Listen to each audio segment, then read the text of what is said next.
নমস্কার, আমি ডাক্তার চিন্ময় অধিকারী। আজকে আমি আপনাদের শিশুদের কৃমিজনিত কিছু সমস্যার কথা বলব। অ্যাকচুয়ালি শিশুরা বিভিন্ন ধরনের যে খাদ্যগুলো খায়, সেইগুলো থেকে মূলত কৃমি ওদের শরীরে বাসা বাঁধে।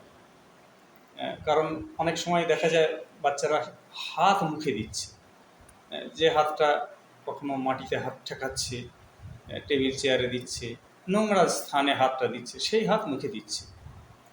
হ্যাঁ, কৃমিটা ওই রকম দূষণ থেকে আমাদের শরীরে বিপত্তি ঘটায় বা সৃষ্টি হয়।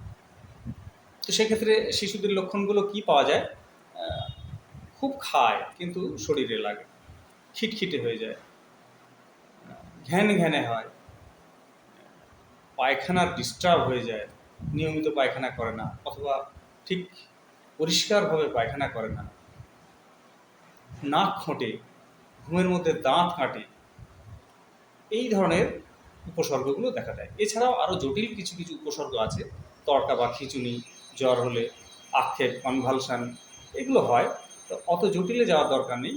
খুব ছোট্ট ছোট্ট যে লক্ষণগুলো, খেতে চায় না বা অনেক সময় বেশি খায়, এই ধরনের যে লক্ষণগুলো পাওয়া যায়, নাক ফোঁটা, সেক্ষেত্রে একটা খুব সাধারণ অথচ খুব মূল্যবান ওষুধ, সিনা, CINA, সিনা 30 পাওয়ার 1 ফোঁটা করে 1 চামচ জলের সঙ্গে দিনে 2 বার 5 দিন খাওয়ান, দেখবেন বাচ্চা সব রকম এই উপসর্গের হাত থেকে মুক্তি পেয়েছে।